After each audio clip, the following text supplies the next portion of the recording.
का आखिरी चरण चल रहा है। आज सरकार वहां पर पहुंची, उत्तर प्रदेश की कैबिनेट की मीटिंग हुई, नया तीर्थ विकास परिषद बनाया जा रहा है। मंदिर निर्माण को लेकर राजनीति भी हो रही। अब तो गांव-गांव अक्षत भी भेजे जा रहे हैं विश्व हिंदू परिषद द्वारा। आपको लगता है कि इसका राजनीतिक इस्तेमाल चुनाव में होगा? देखिए, माननीय ब्रजेश जी, हमारे हिंदू महासभा के जो पूर्व राष्ट्रीय अध्यक्ष वीर सावरकर जी थे। वीर सावरकर जी का मानना था कि राजनीति का हिंदूकरण और हिंदुओं का सैनिकीकरण हो, और निश्चित रूप से वो चीज़ें मुझे दिखाई दे रहा है।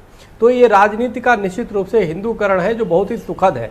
आज़ादी के बाद से जिस प्रकार से तुष्टीकरण की राजनीति अपनाई गई, और आप देखो इफ्तार में जाने में लोग बड़ा फक्र महसूस करते थे, वही मंदिरों और जो है हमारे जो तीर्थ स्थल है वहाँ पे जाने से कतराते थे। छोटे मोटे नेता कतराते थे, मुख्यमंत्री प्रधानमंत्री तो बहुत दूर की बात है। अब देख करके वास्तव में बहुत प्रसन्नता तब होती है जब, ये अलग बात है कि माननीय सर्वोच्च न्यायालय से निर्णय आया, हम खुद उसमें पक्षकार थे राम मंदिर में, लेकिन जब देश के प्रधानमंत्री जाते हैं और रामलला के सामने दंडवत करते हैं तो निश्चित रूप से देश ही नहीं पूरे विश्व के सनातन धर्मियों को बहुत ही प्रसन्नता होती है, और ऐसा लगता है कि जैसे किसी ने सम्मान दिया सनातन को। नहीं तो सनातन धर्म को बहुत उपेक्षा, लोग कहते थे नहीं ये तो अपना निजी है, ये तो निजी व्यक्तिगत अपना वो है, भाई आप घर में पूजा करो, बाहर क्यों दिखा रहे हो? अरे भाई, तो टोपी पहन करके जाके इफ्तार करने में तो तुम्हारा निजी नहीं होता था। उस समय तो सरेआम मुर्गा मसल्लम खाते थे उनके साथ खड़े होकर के। सवाल यह है, आज देखिए कितनी सुखद बात है कि माननीय मुख्यमंत्री उत्तर प्रदेश कैबिनेट ही पूरा लेकर के राम के चरणों में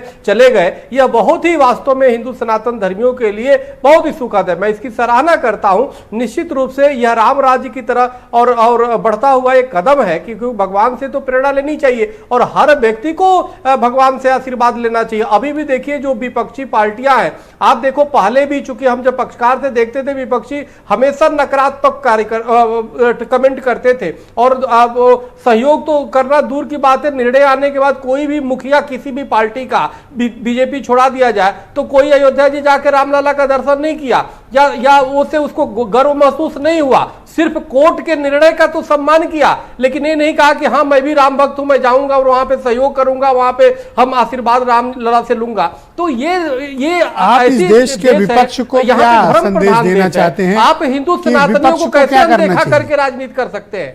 अपोजिशन को राम मंदिर पर क्या करना चाहिए? आपकी सलाह क्या है? आप इशारा कर रहे हैं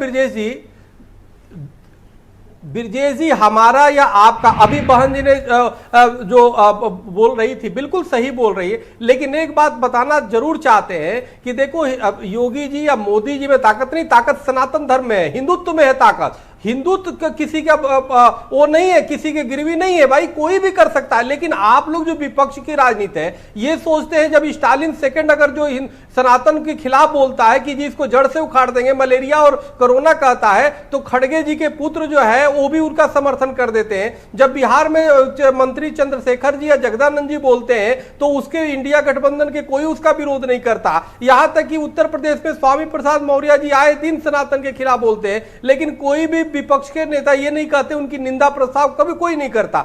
सवाल यह है कि हिंदू समाज आजादी के बाद से चीजें देखते आया है, तो अब कम से कम जो तो ये हेमंत तिवारी जी जो कल से सब जगह बोल रहे हैं कि अक्षत पहुंच रहा है, अक्षत पहुंच रहा है, क्या है ये?